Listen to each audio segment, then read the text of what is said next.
योग को जैसे कि हम 4 भागों में बाँटते हैं, योग मार्ग के अनुसार में ज्ञान योग, भक्ति योग, ध्यान योग और कर्म योग। ध्यान योग का संबंध आपका सीधे-सीधे मैं कौन हूँ पर है। और ज्ञान योग के माध्यम से आपको बिल्कुल एक सीधी पढ़ाई करनी पड़ेगी। बिल्कुल टोटली मैथमेटिक्स है। इसमें जैसे भक्ति मार्ग में आप किसी भी नाम रूप को पकड़ लेते हैं, किसी भी इष्ट को ले लेते हैं और एक ही इष्ट को लोग विभिन्न प्रकार के रूप में भी ले लेते हैं। जैसे कृष्ण भगवान है, किसी को बाल कन्हैया पसंद है, किसी को मुरली बजाते पसंद है, किसी को चक्र लेते, हाथ में चक्र है, वहाँ स्वतंत्र है भक्ति मार्ग में। लेकिन ज्ञान योग में आपको जो ज्ञान योग से है उसको उसी तरह से जानना पड़ेगा। तो सामान्यतया लोगों में अगर लोगों से पूछा जाए कि आप मतलब मैं कौन हूँ, तो सीधे उनका बिना किसी सोचे विचारे उत्तर आएगा कि ये मैं भौतिक शरीर हूँ। इतना बड़ा शरीर है, इसको देखने दे क्या मेरे को। लेकिन थोड़ा सा ये ध्यान रखो आप, जो जागृत अवस्था में जो मैं कह रहा है, जिस शरीर को मैं बोल रहा है, तो स्वप्न में तो नया शरीर बन जाता है। जागृत शरीर जो जागृत अवस्था का जो शरीर है वो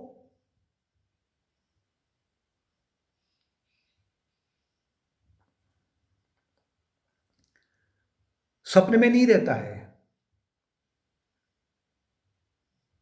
स्वप्न वाला शरीर तो जागृत का शरीर तो आपका सोया पड़ा रहता है, सपने में वो पंख लगा के उड़ रहा है। इसका मतलब मैं शरीर नहीं हूं कहने का तात्पर्य है, ये कहेंगे आप। लेकिन जब नींद में चले जाते हो तो दोनों शरीर गायब हो जाते हैं, न तो जागृत का न स्वप्न का।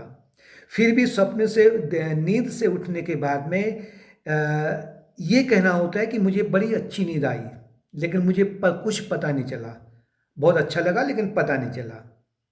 जो नींद में भी है, अगर नींद में नहीं होता तो उसको पता नहीं लगता, मतलब वो नहीं कहता कि मुझे अच्छा नहीं लगा। तीनों शरीरों में जो विद्यमान है वो आपका आत्मस्वरूप आत्मन है या परमात्मा है, क्योंकि आत्मा ही परमात्मा है।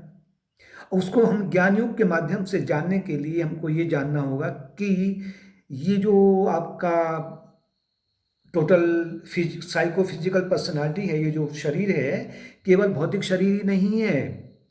ये तो भौतिक शरीर इस जन्म का है और फिर रुक जाएगा, तो फिर सूक्ष्म शरीर में उसके बाद में फिर नया शरीर और मिल जाएगा।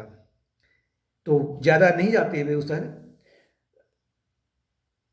शरीर को हम तीन शरीर हैं। एक तो आपका भौतिक शरीर फिजिकल बॉडी, दूसरा एस्ट्रल बॉडी सूक्ष्म शरीर, और तीसरा है कारण शरीर। जागृत अवस्था में आप स्थूल शरीर का आप अभिनय करते हैं, क्योंकि अधिकांश जो क्रियाएं होती हैं वो केवल भौतिक शरीर से होती हैं। लेकिन सूक्ष्म शरीर की जो क्रियाएं हैं वो स्वप्न में होती हैं, और कारण शरीर की क्रियाएं होती हैं नींद में। लेकिन ये नहीं कि शायद कि ये अलग अलग स्थिति में होगा, कि नींद में ही ये चलेगा या ये स्वप्न में ही होगा जो एस्ट्रल बॉडी है, या भौतिक शरीर ही आपका जागृत में रहेगा। तीनों शरीर क्रियान्वित रहते हैं। पुनः हम तीनों शरीरों को फिर हम पंच कोश में बांटते हैं। कोश का मतलब जैसे कि प्राचीन समय में तलवार को राजा लोग क्या करते थे, एक कोश में तो होता है, लेकिन जो कोई सुंदर सी तलवार होती है, ज़्यादा उनको प्रिय है, उसको वो 4 या 5 खोल में रखते थे, मतलब कोश में रखते थे।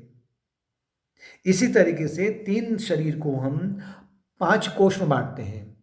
भौतिक शरीर में केवल एक ही कोश है, जिससे कहते हैं अन्नमय कोश, और ये जन्म होता है तो कोश मिलता है, और मृत्यु हो गई तो ये कोश निकल जाता है। और बाकी जो आपका ये प्राणमय कोश है, मनोमय कोश है, बुद्धिमय कोश है, आनंदमय कोश है, साथ में जीवात्मा या आत्मन, ये आपके सूक्ष्म जगत में चले जाता है। सूक्ष्म शरीर को हम 3 भागों में बांटते हैं। इसमें 3 कोश हैं, मनोमय कोश, पहला प्राणमय कोश, मनोमय कोश, और तीसरा बुद्धिमय कोश। और जो तीसरा शरीर है कारण शरीर, कॉजल बॉडी, उसमें फिर एक ही कोश है जिसका नाम है आनंदमय कोश। और इन सबसे अतीत, अलिपायमान, असंग, आकाश के समान में, सूरज के समान में चैतन्य, और चंद्रमा के समान में आनंद स्वरूप या प्रेम स्वरूप, ये आत्मन विराजमान है। लेकिन अज्ञान की अवस्था में जीवात्मा अभिनय कर लेता है कि मैं शरीर में आ गया हूं। इसे कहते हैं देहाध्यास। कि माना आप कहीं जा रहे हैं तो उस समय में तो क्योंकि वो शरीर से काम करना पड़ेगा, शरीर तो जड़ है तो काम कैसे कर रहा है वो शरीर, इस मतलब जीवात्मा उस समय में भौतिक शरीर से संलग्न होकर करके, देहाध्यास कहते हैं इसको, इससे संलग्न होकर करके वो फिर भौतिक शरीर के क्रियाकलापों को करता है। कि माना कहीं जा रहे हैं आप और अचानक भूख लग गई है, और या किसी पार्टी में गए हुए और बहुत ज़्यादा भूख लगी है, तो क्या होता है कि उस समय में आपका ध्यान अपने शरीर, भौतिक शरीर पर नहीं रहता है। उस समय में हाथ में प्लेट पकड़ी और उसमें खूब सारा रखा और उससे भगोने लग जाते हैं। उस समय में ये जो मैं है, ये जो कैपिटल आई है, ये मैं या आत्मन प्राणमय कोश से संलग्न हो जाता है, आइडेंटिफाई हो जाता है। उस समय में शरीर का ध्यान नहीं रहता है। लेकिन अचानक जब आप विभिन्न प्रकार के भावनाओं में लिप्त रहते हैं, तो आपको उस समय में अपने ये शरीर के, अब जो भौतिक शरीर है ना अन्नमय कोश के रूप में, इसकी कोई आपको होश-वास नहीं रहती है। कोई पूछता है तुझे कुछ होश-वास, अरे मेरा तो ध्यान कहीं और जगह था। उस समय में जीवात्मा या आत्मन न तो अन्नमय कोश से संलग्न है, न प्राणमय कोश से संलग्न है। अब ये नहीं कि संलग्न नहीं है, मतलब अपनी जो शक्ति है इनको तो प्राप्त हो रही है, लेकिन अभी जो मेन रूप से जीवात्मा या जो मैं है मनोमय कोश में संलग्न हो जाता है, तो उसे कहते हैं कि वो अनेक प्रकार की सुखद या दुखद भावनाओं में डूब जाना।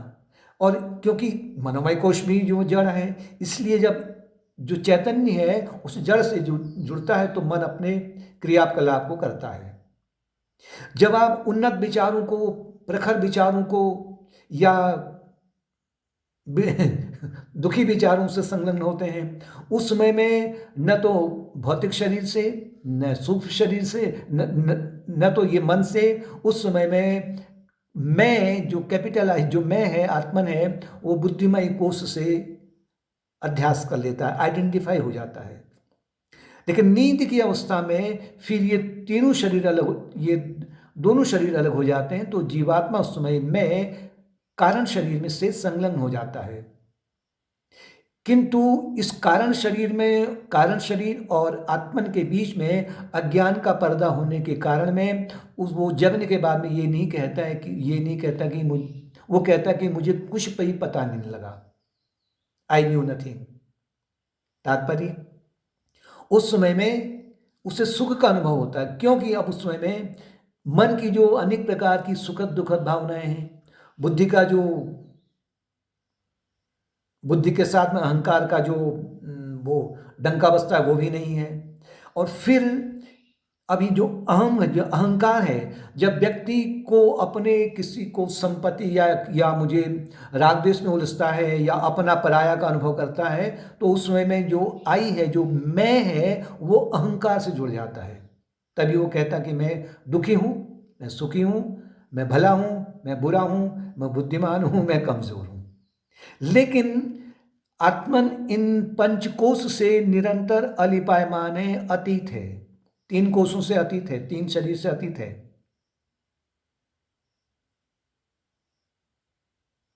अब आपको क्या करना है? पहले आपको ज्ञान मार्ग के अनुसार में शास्त्रों का श्रवण करना पड़ेगा। ज्ञान मार्ग को श्रवण, मनन और निधिध्यासन।